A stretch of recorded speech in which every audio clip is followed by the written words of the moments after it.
Hey everybody, Brian here, Coffee with the Disability Guys. In today's interview series, I'm very excited to have my friend and colleague who is back for more interviews that we've done over the years, Dr. Howard Rombom. Welcome, Howard. Good morning, Brian. How are you? I'm fantastic. Thank you for joining me. My pleasure. Today we're going to talk about a topic that's been in the news a lot, is always in the news, but given the pandemic and things that are going on, mental health, particularly mental health when it comes to workers and people working, is an important issue. So we're going to talk about some basics of workers' compensation, disability, mental health. We'll talk about the pandemic and stuff like that. And I'm very excited to have Dr. Rombom on today. He has been in the world of helping injured and disabled workers, particularly from a psychological perspective, since at least 1985 when he founded Behavioral Medical Associates, right? Or is it Behavioral Medicine Associates? Yes, I'm sorry. I know it as BMA. So, and he has been helping people with evaluations, treatment, cognitive rehabilitation therapy, pain management, and other related issues since that time. So welcome. And thank you again. Thank you. Pleasure. All right, so let's just kind of just jump right into it. Before we talk about COVID-19 and some of the interesting aspects that have come about that, can you tell us a little bit about maybe an overall picture of injured workers and mental health and what you see or anything like that? Sure. We tend to see two kinds of patients. We see the injured worker, which is the vast majority, who has some kind of physical injury. They injure their back, their neck, their arms, their legs. They can no longer work. And in addition to not being able to work, they tend to suffer from ongoing pain. So we don't see the individual who may have broken their arm and 3 months later they're back at work. We see those people who can't go back to their jobs again, who after 6 months, 9 months, a year, sometimes 2 and 3 years, when we first see them, are continuing to suffer from pain. Pain in and of itself is a psychological problem. It causes depression, it causes anxiety. The implications of ongoing pain not only affect the individual, but also their family. So the person who was out of the house for 10 hours a day who's now home doesn't usually improve the family dynamic. So we see a lot of issues where families get agitated, they get upset. In the beginning, families are extraordinarily supportive. Oh, don't worry, honey, you'll be okay. But after a year or so, they get angry because now they're taking up the slack. Disability, long-term disability in and of itself is a real problem. People lose a sense of purpose. They lose a sense of hope for the future. Their definition of themselves changes dramatically, and they become to feel hopeless and helpless. They isolate themselves. So that's really the first kind of patient we see. The second type of patients we see are those involved in traumas. As you know, Brian, we have a relationship with the Transit Workers Union, all the bus and subway workers in New York City. And there's a tremendous amount of traumatic incidents that occur. People try to kill themselves by jumping in front of subways. And we see a lot of these train operators. We see bus operators who are assaulted, spat upon. And this is a non-physical injury. And these individuals, these transit workers, typically experience symptoms which are similar to post-traumatic stress disorder. They have difficulty forgetting about the incident. It recurs to them over and over again. They have nightmares. They lose interest in social activities. And it's our job in our position to try to get them back to work as quickly as possible with the skills needed so they can function successfully again. So those are the two kinds of patients we see. Yeah, and it's very interesting because, I think there's a bit of a, I don't know whether it's an American attitude or just an older attitude where people, say, hey, just buck up and handle it and deal with it. But it is really amazing, learning more about how both the physical and quote unquote the mental, mix together. So for people that are listening that may not either have their own ideas of what a quote mental health is or what it may be, why don't you tell us a little bit about the basics of, what does a psychologist do? What is cognitive therapy? Like why, okay, so I'm feeling a little anxious or depressed because I've been home for too long and my self-worth is not where it should be. So I'm going to talk to you a couple times and go back to work. But what's the reality? Okay, well, the reality is we obviously tailor our treatment for each individual. So there is no cookbook, there is no form of treatment, we want to make certain that we address that individual's issues at their level. We want to provide the information in their idiom so that they can understand it and appreciate it and work with it successfully. The goal overall is to provide skills, techniques, insights, and understandings so the patients can improve and move forward, even if their physical condition does not resolve or improve over time. So we teach things like relaxation training, meditation, mindfulness, to help them learn how to calm their bodies, calm their muscles, calm their physiology so they don't continue to sort of injure the areas that are still hurting. We try to teach them to readjust their perspectives on life. It's the glass half full rather than half empty. Help them understand that they can still enjoy their children, enjoy their wives, their husbands, have a good meal, watch a good TV program, take a walk perhaps, even go on vacation at some times and be able to enjoy that situation. There is still something left in life they can enjoy. The other thing we provide them, which is critical, is support. Very few people in their lives any longer say to them anything positive.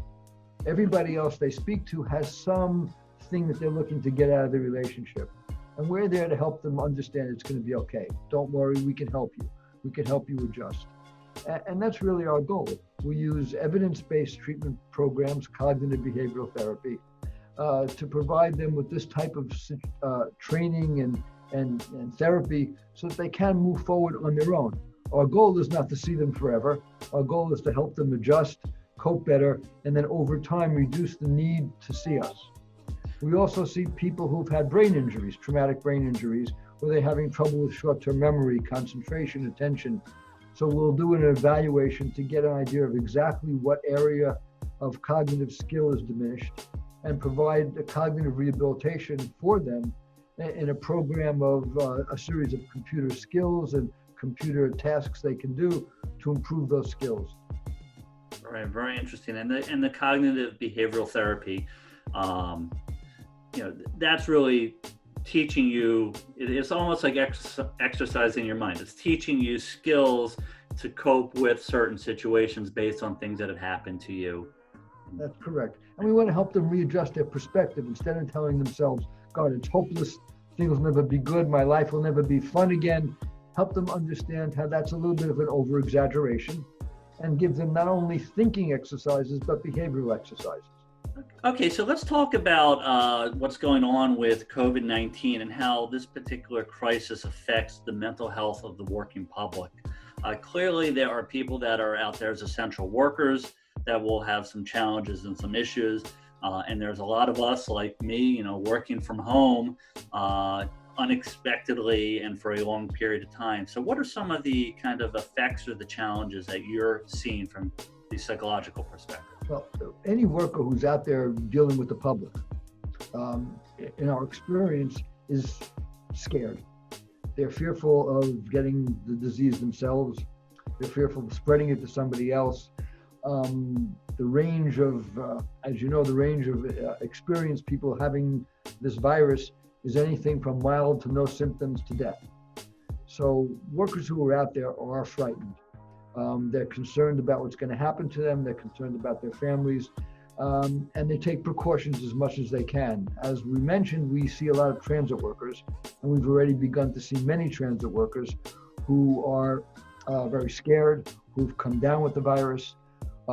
Unfortunately, at least 80, I think, or 90 transit workers have died from the virus since it started. So that it's a unique situation which no one's ever encountered before. People who work from home, like yourself and like me to some degree, have to experience things like isolation, anxiety, anticipatory anxiety. We never really saw workers who came to us saying, I'm scared to even leave my house. I'm scared to even go into my depot. I'm scared to go into my office. Healthcare workers, they talk to us about when I take that big breath before I walk into the hospital. I put my gloves and my gown and everything else on, and I pray to God, please keep me safe. So you're getting people who before they used to go to work, hopefully comfortably. Now no one walks into work comfortably anymore. So initially there's that fear, there's that anxiety about just the situation. Right. And that's very difficult because nobody wants to go get up in the morning and go to work scared. And that's what's happening now to the public, anyone who's out there working. Yeah, and I sense, dealing with particularly workers' compensation and dealing with a large office where we're making return to work plans on, what is it going to look like when we go back? How many people? What's the cleaning regimen going to be like? What happens if people get sick? And so on and so on and so on. There's going to be another change at that moment. There was this shock of going into quarantine or stay at home, and now there's a shock of what does it look like to get back to the world. I know that when I have a couple people that go into the office, one deals with the mail, and then she provides, she brings it to me, and she's gloves and masks, and she's sprayed the mail down, and then my wife wants me to spray the mail down, and whatever you want to do is perfectly fine, but it's that whole unknown, I think, that's really driving a lot of this. I mean, there's two issues. First, there's a whole set of routines we all have to go through now that we never thought about before. I come into my office, I'm pretty much alone now. I have one or two staff people here out of 25 who are usually here with me. And I come in every morning and there's a cleaning service, and I take gloves and I Clorox down my computer and my mouse and my keyboard, and I have my own bathroom here. I wipe down the handles for that. I never thought of it. I used to come in, make coffee, sit at my desk and work. So there's a whole new set of routines that everybody has to go through. And that's difficult to learn new routines, and they're not pleasant routines. They're reminders of how bad the situation can be. For existing workers' comp workers who are out on workers' comp, who have injuries from workers' comp even before this, they all have diminished capacities. They all have compromised physical conditions. So they're even more fearful of going out because they are the group that is the most vulnerable to this virus, the most vulnerable to getting severe problems as a result of this virus. So there really is no worker out there who pretty much is exempt from the possibility of developing some type of either psychological or physical problem. And the psychological issue weighs on them every day. The transit worker, I'm familiar with many transit workers. They're a great group, and they all pretty much like to go to work, and they were eager to go to work, and now they're afraid to leave their houses. They're afraid to walk into the depots. Healthcare workers are certainly feeling that way. And my suspicion is as the environment opens up and more people go back to work, you're going to hear more and more of these kinds of issues. People are just very concerned about going back to work, concerned about the routines, and sadly, very concerned about socializing. That's a big part of work, is being able to tell a joke with your friends, have a cup of coffee together. Old water cooler talk. Water cooler, that's exactly right. The water cooler discussion. Bring your own bottle and stand over there. I mean, it's a different world. Plus, if you think about it, wearing a mask really eliminates your ability to see what's going on with the other person. Yes. I was wearing a mask the other day with someone, and I was in an office, and I was smiling, and they didn't know I was smiling. They did, and I realized I didn't know they were smiling. It's very interesting and kind of freaky. To not be able to see someone's facial expressions. Yeah, the social cues are missing. Social cues are gone. Yeah. So that all that has to be a readjustment and a reorientation to how we deal with our jobs as well as our interactions. And I don't think there's been that much discussion about the social interactions and how those are going to be accomplished when everyone goes back to work and is sitting in wherever they are with masks and gloves on. Yeah, no, it's unfortunately a fascinating situation, both personally and just in general. What I have been telling people, again, since you and I both deal with workers' compensation, which is usually people injured in some capacity at work, I've been telling people, regardless of anything, is to get some type of help or therapy or whatever it may be, whether or not it is a workers' compensation case. But certainly for people that are working, it is something that has to be part of a claim or a case. I work with a lot of transit workers as well, and we were talking before we began today. I have friends that one's a bus driver, and he was doing all the right things, and he still came down with COVID. Thank God he was fine and got through whatever it was, one of the more asymptomatic cases. But I know that it's weighing on him, especially now that he has to go back to work. And things like that. So and whether that he got it from work, and whether that's going to be a workers' compensation case, and then what the system's going to do. Normally it beats people up. Yes. It's going to be even more intense. Yeah. So anyway, let's move on to a couple other questions. In general, what would be the top 3 things that you would suggest that a worker who's been injured on the job do from a mental health perspective? Okay. I think first of all, they have to address any physical injuries and make sure they go to their physicians and whoever they get referred to, and take care of their initial injuries to make sure they understand what it is and the scope of what has to be. I think the second thing they need to do is understand that most likely this is going to get better. As you know, a lot of workers' compensation patients go back to work. I tend to see the ones who don't, or don't go back to work quickly. That's what we do. We see chronic pain. But they need to understand that there is hope, that they're going to be able to feel better.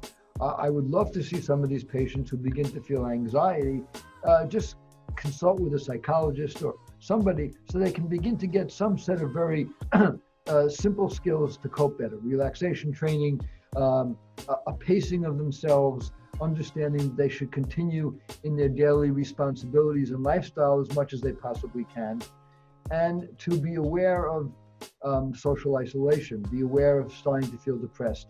If they have trouble sleeping, if they have trouble with appetite difficulties, either more or less, to begin to seek some kind of help, to not change the relationships, to let their family, their friends, those people who they care about and who care about them, to continue to work with them and to deal with them and to not distance themselves. I think those are really critical. They need to also keep up with day-to-day life. Watch the news, or maybe not so much now, but stay in touch with their usual daily activity. If they used to get up at 8 o'clock or 7 o'clock and get dressed and shower and go to work, maybe they don't go to work, but they should get up, have breakfast, meet the family, and have a routine. It's very important. Yeah, I think the whole routine thing is in general super important. I think it's been a big issue from just the whole COVID pandemic, separate from anything else. But I can see how that ties into everything you do, because we do tie a lot of self-worth to what we do. The type of work we do, what we do every day, and being kind of ripped out of that because you slipped and fell while you were at work does have a serious right. We tend to define ourselves by our jobs and what we do. Right. And it's interesting. Everyone says, "Oh God, I wish I wasn't working." And then when you get an injured worker who hasn't been working, they say, "Oh God, I'm going crazy. I wish I'd go back to work. I miss it desperately. I don't feel like I'm a worthwhile person anymore." And those are some of the issues that weigh heavily on injured workers. And I think that as we see more and more workers who've been involved in the virus and have problems because of that, we're going to see even greater numbers of people defining themselves as just not worthy. That's very sad. I mean, one of the things I'm hoping that comes out of this is a better understanding of the true nature, and you've seen it over your almost 40 years of practice, is a better understanding that mental health is a serious component for all of us, and particularly for injured workers, because a lot of times, especially when I began in this practice almost 30 years ago, I couldn't believe basically everything was just poo-poo, no big deal, just, as we said, buck up and get on with it. But there is a very important aspect to all of this for injured workers. Okay, so Howard, I have another question for you. And this is more about kind of the nuts and bolts of things. What are the biggest issues that you have seen with the insurance companies in dealing with mental health related injuries, whether it's somebody who develops problems because of a physical injury, or maybe it's a trauma that has only caused a mental health issue? Well, when we see a worker who's been injured and physically, and they have a back injury, whatever the injury is, and we start to see them down the road, the insurance companies will never say yes. They make us go through the motions, and as you know, it's not an easy system to get psychology established as part of the case. There's never been by an insurance company the understanding that people who have physical injuries and suffer for a period of time have also psychological problems. So there's no acceptance of that. Fortunately, the workers' comp bar, the attorneys certainly yourself included, have been very helpful and successful in enabling the judges to understand how important the mental health part of this is. The insurance companies, however, do not do that. Very briefly, my first workers' comp case ever, 35 years ago, was a woman who was raped at work. And it took me 4 years for the state insurance fund to agree to pay that claim, to agree that it was part of that claim. I had to go to Albany for this, all the way to the very top of the workers' comp board to get this claim approved. Fortunately, now there's a lot more understanding and enlightenment about trauma. I will say that the MTA, I know that the union and the MTA have their difficulties, but the MTA does not give us any difficulty at all with any of the trauma cases, with any of the death cases, any of the assault cases, fortunately. But that's not the case for many of the other carriers. That's part of the, as we say, that's part of what I accepted when I took on workers' comp, that the insurance area is very clumsy. The workers' comp system is clumsy. It's not supportive. It's not warm and fuzzy. That's a good word. It beats all of us up to some degree. And it's unfortunate that the insurance carriers do not understand the importance of this and allow us to focus on treating the patients as opposed to chasing down the claims. And I wouldn't need 5 of my administrators here if they were more reasonable about that. However, obviously I'm still working, I'm still in business, we do nicely, we have a very successful practice so that it does work. But it's perseverance and persistence more than anything else. And as you know, insurance companies care about one thing, and that's the bottom line. So is there anything else from a psychological perspective that you'd want to share with people, particularly injured workers? Well, I think it's just important for injured workers to appreciate that the workers' compensation system and all their doctors and their attorneys care about them as a whole person. And a whole person means their physical injury, means their psychosocial life, which their family, their children, their friends, and their mental status. If they physically get better but mentally do not, they're not going to be helpful. If they mentally get better and physically do not, they're not going to be helpful. So it's really a combination and integration of all of us together. I will tell you that over the years I've been doing this, guys, probably about 35 years in workers' comp, probably 30 intensively, there has been a significant understanding and acceptance of the place of psychology in injured workers, with injured workers. I like to think that we're responsible by helping people understand and bringing that to attorneys and claims examiners and other physicians. But I think that's very important, that it's the total person, total worker we have to deal with, not just their back or their shoulder or their head, it's the total person. Well, personally and professionally, I do thank you because I've known you for my entire career. And I know that you have done work that has been trailblazing. There have been studies that you've done, particularly of transit workers, to show the scientific link between the psychological challenges and the work-related injuries. And it's people like you and doctors like you and processes that you help put in place that have made a difference. So thank you very much. Thank you. Thank you. It's been our pleasure. It's actually been very rewarding for me and for my staff of psychologists. We have now 45 doctors who work with us in my practice. And I think they also appreciate the support and the enjoyment and appreciate the workers. And you have offices throughout New York, and we're going to provide people with ways to contact you. And that's correct. We have offices in all 5 boroughs, Nassau, Suffolk, Westchester, Rockland, Buffalo, Newburgh, Kingston, pretty much all over New York State. And anyone wants to reach us, where our phone number is 516-466-0444. We have a website, behave, B-E-H-A-V-E, med.com. You can reach us there. Happy to speak to you, help you out with any questions, and hook you up with anyone you might need we know of. Brian, always a pleasure. Thank you so much, Dr. Rombom, for being with us, and I look forward to speaking to you soon. Look forward to it. Hopefully we could see each other face to face soon. Yes, that would be great. Take care, Brian. Take care.